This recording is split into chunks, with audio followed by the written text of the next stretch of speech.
এর মতো করি নেই, মুনাফেকের মতো করি নেই। আমরা তো খালি নামাজটা পড়ি না, আমরা তো ঠিকভাবেই চলতেছি।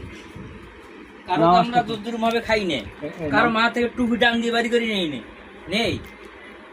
আমরা তো অত বড় পাপ করি নেই, ঠিক আছে। কারো ইমামতিও খাই নেই। দাড়ি কাটতেছেন, দাড়ি পাটা তো কবিরা গুনাহ, এটা মানতে হবে।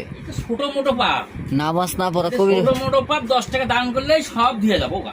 না, দান করা ভালো, আল্লাহ তাআলা খুশি হয়, কিন্তু কিছু কিছু আকীদা ঠিক রাখতে হবে। যেরকম দাড়ি রাখা ঠিক আছে, নবীর সুন্নত, এটা কাটলে গুনাহ হবে। যেরকম সামান্য একটু পাপ, সামান্য মনে করা যাবে না, একটু একটা খাও দাড়ি তো খালি আপনি কিছু না।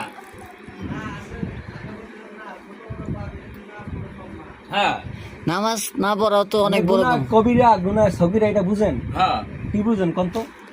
সুদ খাওয়া কি বলেন, সগীরা না কবিরা গুনাহ? সুদ খাওয়া সবিরা কবিরা গুনাহ নয়।